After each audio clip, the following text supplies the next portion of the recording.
ఆ ప్రభువును రక్షకుడైన యేసు క్రీస్తు అతి శ్రేష్టమైన నామాన్ని బట్టి ఈ ఉదయకాల హోసన్న దైవ సందేశులని కార్యక్రమం వింటున్న దేవుని బిడ్డలైన మీకు అందరికీ వందనాలు. ప్రభువు మెండుగా మిమ్మల్ని దీవించునుగాక.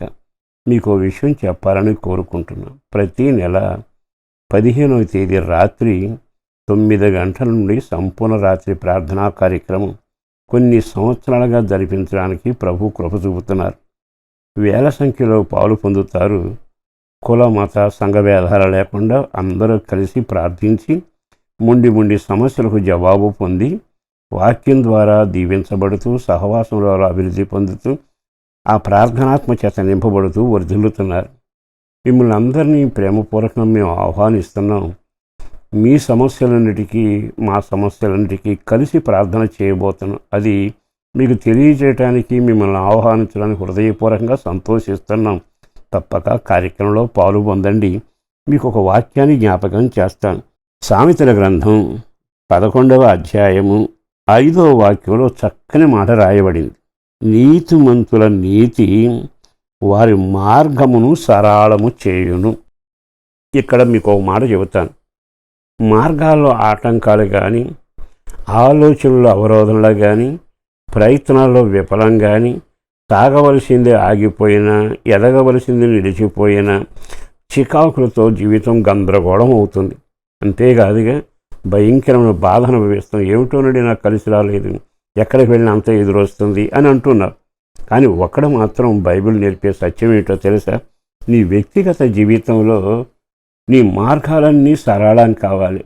పిల్లల వివాహ ప్రయత్నమా, చదువుల, వ్యవసాయమా, ఒకవేళ నీ ఆరోగ్యమా, నీ అభివృద్ధిలో ప్రమోషనా, నీ కుటుంబపరమైన సమస్యలకు పరిష్కారమా, కోర్టు వ్యవహారమా, ఎన్నో విషయాలు అవాంతరాలు ఆటంకాలు. నీవు ఆత్మీయ జీవితంలో కూడా ఎదగలేని పరిస్థితులు కూడా ఉంటావు. అర్థమైందని చెప్పనా? పాపాన్ని మానుకోవాలనిపిస్తుంది, మానుకోవడం ఇవాళ కాకపోతుంది. మరొక మాట చెబుతాను. నీ వ్యక్తిగత జీవితంలో ఇది చేయకూడదనుకుంటావు, చేస్తూనే ఉంటావు.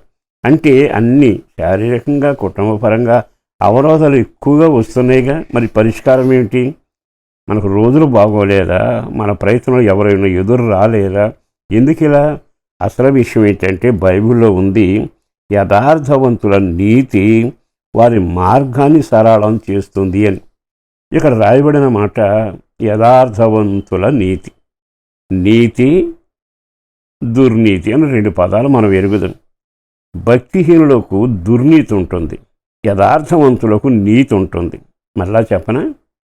భక్తిహీనులకు దుర్నీతి ఉంటుంది. భక్తిహీనుడు ఏం చేసినా తప్పు అనిపించదు.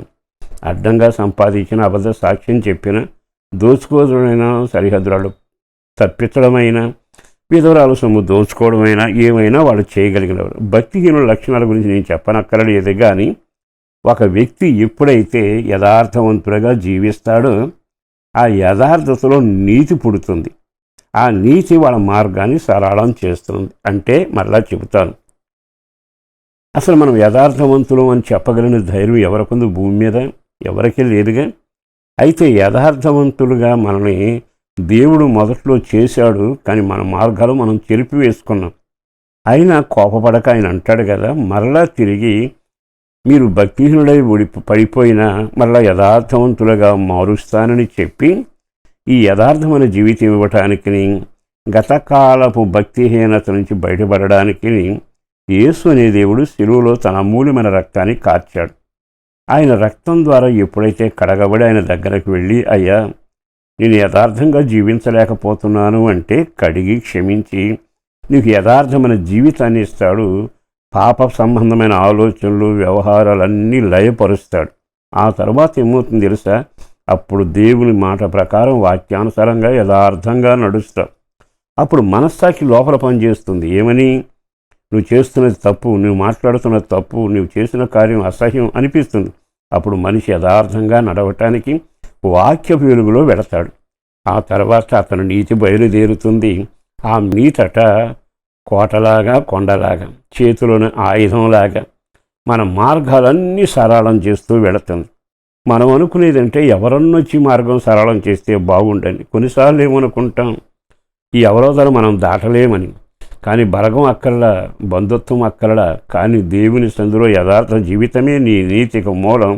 అది నీ మార్గాలన్నీ లయపరుస్తూ చీకటను తొలగిస్తూ వెలుగుతో నింపుతుంది. ఆ తర్వాత నీ మార్గం సరళం చేయబడుతుంది. ఇక చూడండి, ఈ వాక్యానికి లోబడి మీరు ప్రార్థన చేసుకుని జీవితాన్ని సరిచేసుకుని ఇంట బయట మీ మార్గాలన్నీ సరళము చేయబడునుగాక. పరిశుద్ధుడును ప్రేమామడి నా ప్రభు వందనాలయ. మరొక్కసారి నీ బిడ్డల క్షేమం కొరకు ప్రార్థన చేస్తుండగా ఉదయకాలపు మంచుబడినట్లు కృప వీరి మీద కుమ్మరించబడాలి. భక్తి, నీతి, యథార్థత, పిల్లల క్షేమమైన, చదువులైన, పెద్దవారి ఆరోగ్యమైన, గర్భిణీ క్షేమమైన, పసిపిల్లల పట్ల కృపైన చూపండి. రక్షణ భాగ్యం కలగాలి, ప్రార్థనా జీవితంలో పెంచబడాలి. వ్యవసాయ వ్యాపార చేతి పని ఉద్యోగాలలోనూ వాళ్ళ కష్టార్జితాన్ని దీవెనకరంగా మార్చండి. అన్నిటికంటే విశేషంగా వాళ్ళు చేస్తున్న ప్రతి ప్రయత్నంలో ఈ దినచర్యలో మీరు తోడుగా ఉండి నడిపించండి. రాకడ కొరకు సిద్ధపరచండి. ప్రార్థనాత్మతో నడిపించండి. యేసు పేరట వేడుచున్నాము తండ్రి. ఆమేన్.